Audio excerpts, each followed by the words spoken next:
First up on the bulletin, well, in UK, a critical parliamentary report has shaken the foundations of the government's controversial Rwanda legislation. The legislation that deems Rwanda a safe place for deportations is facing serious scrutiny for its alleged incompatibility with human rights obligations and the breach of international law.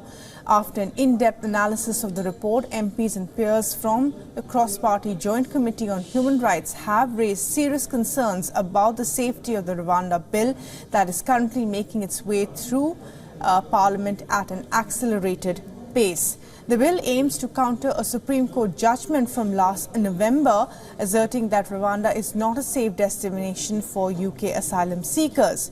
However, the report questions the practicality of guaranteeing safety for those forcibly removed to Rwanda after further careful examination.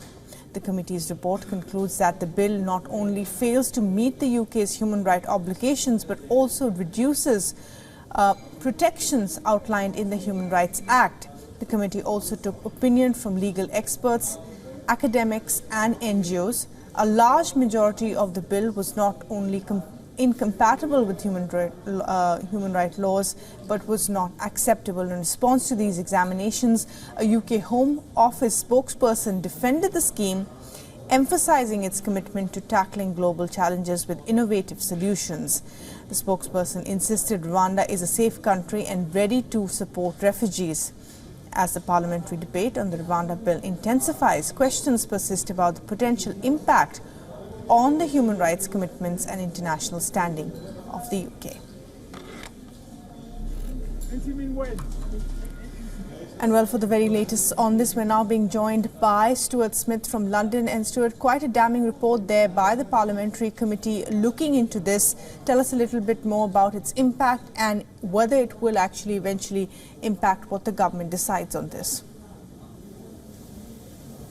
Well, the significance of this report is it comes from across the political parties in Parliament. So the Conservative government is the one pushing this through, but there will be Conservative members of Commons and Conservative members of the House of Lords as part of this cross-party group, which has come to the conclusion, published under that party name, that the bill is fundamentally incompatible with human rights law and also risks untold damage to the reputation of the United Kingdom internationally when it comes to human rights. This comes on the same day that the upper house in the United Kingdom, the House of Lords, starts its major scrutiny of the bill, which is expected, and the Prime Minister knows this too, is expected will face severe attempts at creating amendments to this bill. It will be heavily scrutinised by the upper house, which tends to be less led along party lines, meaning there could be quite the debate going forward about whether this bill should pass unamended. This process is something Rishi Sunak, the Prime Minister, is concerned about. He's asked the House of Lords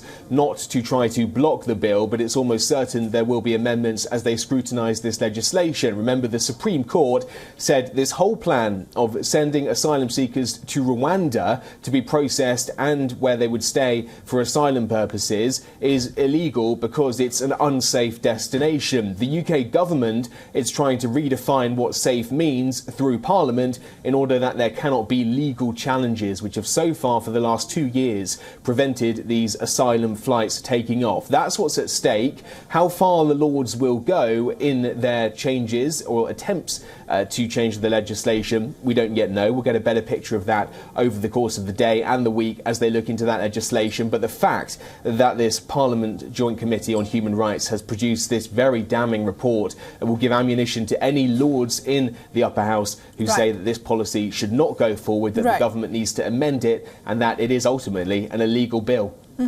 Right, Stuart, thanks very much indeed for joining us with the very latest there on that damning report making its way to Parliament on what's called the Rwanda plan of the government. For all the latest news, download the WION app and subscribe to our YouTube channel.